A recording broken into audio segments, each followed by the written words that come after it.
Well, here we are again, back aboard the Explorer one more time. In the middle of a northeaster blowing out of the northwest, blowing about 25 knots. It's pretty close to 60 degrees with a wind chill factor of about 30, it feels like anyway. It's December 14th, and Dudley's back visiting us once again. And we have just put together a little display of goodies here on the table that I'll have to explain. There's one goodie right there. That's over here. This is Billy Becker. He's one of our infamous divers and scoundrels. And he produces quite a bit of our goodies here. In this corner over here, we've got quite a pile of pottery that we came up with since Dudley was here last. One little piece of it anyway. We got probably 20 pieces here, and there's a lot more that we've already turned in. And over here, we've got a genuine cannonball. And that sucker is heavy. And right here is a pin, or actually what we think is an axle, to a cannon carriage, possibly. We've sat and racked our brains trying to figure out what it could possibly be, and that's what we've come up with at this point. And here is a beautiful little spike. It's a nail that was used probably to hold planking on. And it's got a beautiful square head, and it's very much intact, and a lot of times we don't get them this well preserved.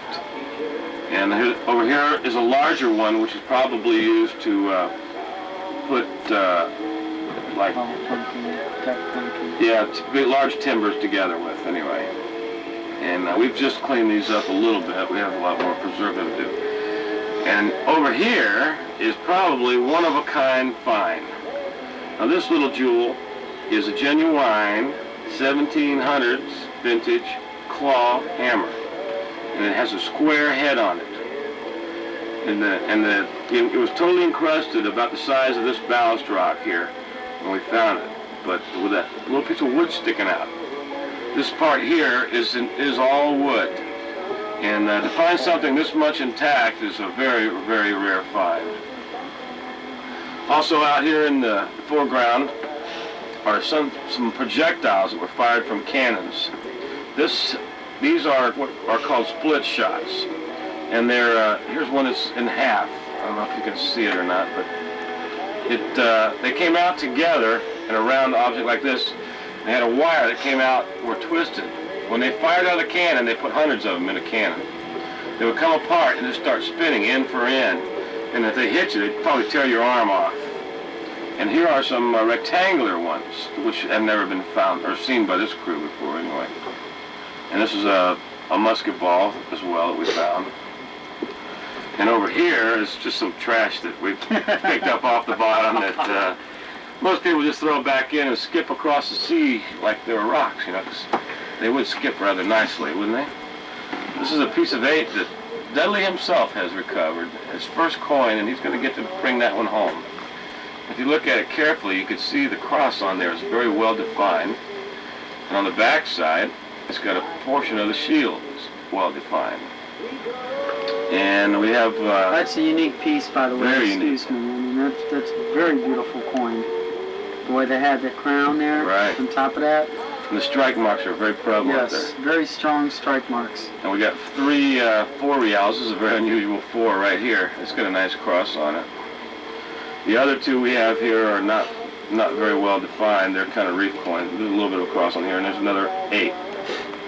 And there, this little beauty, somebody used to have a little soup with in the 1700s. There you go, Kim. Let's do this right. All right, that's a little rum, Irish rum.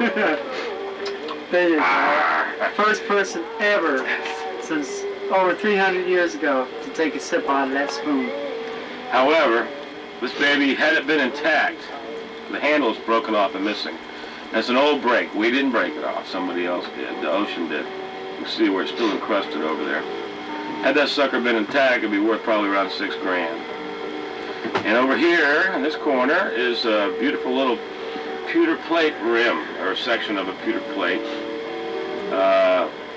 had we found one of those intact, it would have been nice too. And there's some more in this bag here. Dudley brought this up, so he'll get to keep that. And some more ballast rocks here. And we got some lead sheathing that we found in the same little target area we're working in. Which I always have a knack of finding all the time. The lead sheeting and coins and miscellaneous. And this is a genuine 1715 Zippo lighter. Can I tell you? Excuse me. Yeah, I want tell you you to tell you the story on that. Okay, I was down diving, and first of all, I picked up this little coin, little 4 real here.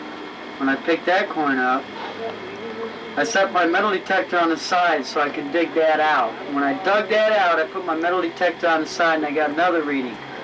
And I'm like, oh, all right, another coin. So what I did is after I retrieved that one off the bottom, I went over to the other reading and it turned out to be the Zippo lighter. When I put that Zippo lighter in my wetsuit, I set the detector aside and I got another reading. And I'm like, I've got a lot of coins here. I'm coming into something good. Yeah. Unfortunately, I pulled another 4 out of that same hole. And I'm like, this is it. We found it. We're getting into it. Needless to say, that was it in that hole. Better luck next time on the next hole we dig. Yeah. We'll find it again. We found a few more that day. We also, Billy brought up the Spanish olive jar neck. Yeah, another name. We won't go into that right now. This is a nice intact piece of what the top of a water jug would look like back in the 1700s or 1600s. And this little unusual beauty, we're still not quite sure for fact what that is, but it's very similar to a clay pipe stem that these were smoking. However, this one is not clay, it is ivory.